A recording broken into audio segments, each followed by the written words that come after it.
Bonjour, c'est l'atelier de l'Isaac. Aujourd'hui, je vais vous montrer comment assembler la salopette Bloomer. Oui, c'est ça. Donc, la salopette Bloomer, c'est celle-ci. Il y a des bretelles qui partent du haut du devant. Ici, il y a un gros pli. Et l'arrière, il y a beaucoup de France. Il y a beaucoup de tissu pour contenir la couche. Ça se ferme du bas du dos, en bas du dos vers le devant. C'est plus pratique pour changer les couches. Et il y a les bretelles qui sont réglables. On peut mettre 3 ou 4 boutonnières. Aussi, le devant, il est doublé. Du coup, on ne voit pas les coutures ici. Donc, il n'y a aucune couture qui touche le bébé. Voilà, on va voir comment assembler ça. Donc, j'ai déjà coupé un devant dans le tissu imprimé et un devant dans le tissu uni. J'ai coupé les bretelles aussi, un côté imprimé, un côté uni, les pattes, parce qu'il y a ici une patte pour la cuisse, là, pour finir la cuisse, et une patte de boutonnage pour le bas. Donc, pour les cuisses, c'est ça. Et pour le boutonnage, en bas, c'est ça. Et on n'a besoin que d'une seule parce que l'autre côté, vous allez voir, comme c'est doublé, on en a profité pour le finir. Donc, j'ai commencé par préparer mes bretelles. Donc, j'ai cousu comme ça, je retourne et je reviens. Je crante les coins, je le retourne et je repasse. Donc, voilà les bretelles. J'ai préparé l'arrière. Donc, l'arrière, c'est ça. Alors, j'ai fait le surjet. Alors, j'ai fait un surjet. J'ai plié comme ça, en haut. J'ai plié. J'ai fait une couture nervure ici. Une autre à 1 cm, 1,2 et une autre ici.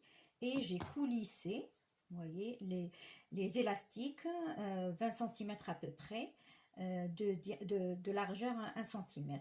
Et il est plus souple, voilà. Voilà, ça c'est l'arrière. Maintenant, on va assembler l'arrière avec le devant. Donc, je prends mon devant imprimé. Voilà, ça c'est le haut. Je mets endroit contre endroit, l'arrière contre le devant.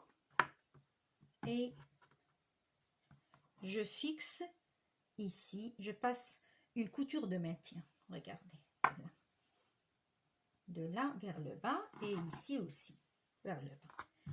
Je prends mes bretelles, je les fixe ici à peu près à 1 cm, juste la valeur de couture. Là 1 cm et l'autre bretelle aussi. Et après je ramène la doublure et je la mets contre le devant et du coup j'aurai l'arrière au milieu entre les deux. Et je couds de là, je couds ici, je m'arrête pour bien former l'angle et je couds. Et là, bien sûr, je vais prendre les bretelles en même temps. Je m'arrête ici et je reviens vers le bas. Et après, je pousse tout ça et je fais une couture en bas du devant. Voilà. J'ai fait ça, ça, ça. Et après, j'ai poussé tout l'arrière et les bretelles à l'intérieur pour ne pas les prendre en couture. Et j'ai cousu ici, le bas. Et je retourne. Quand je retourne, voilà ce que ça donne. C'est presque fini. Voilà. Là, c'est fini. Les bretelles, elles sont placées. Ici, il n'y a pas de couture. Tout est à l'intérieur. Et là, voilà l'élastique. Maintenant, qu'est-ce qu'il me reste à faire? Les finitions. Donc, il faut que je prenne les pattes que j'appelle les pattes de cuisse. Et là, vous voyez, j'ai fait un rempli, oui, ici, et j'ai cousu là pour avoir un côté fini. Et je viens vers là où c'est fini. Ici, c'est le devant. Je fais ça. Je couds. Alors, j'ai oublié de vous dire que avant, il faudrait faire les frances ici, dans le bas de la cuisse. Et du coup, ben, je fais des frances et je couds, je répartis mes frances, je pique à 1 cm tout au long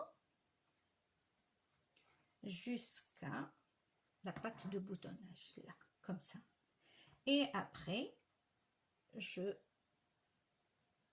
reviens et je repique vers l'intérieur. Je pique ici tout au long. Donc, j'aurai ça, comme ça. Hop.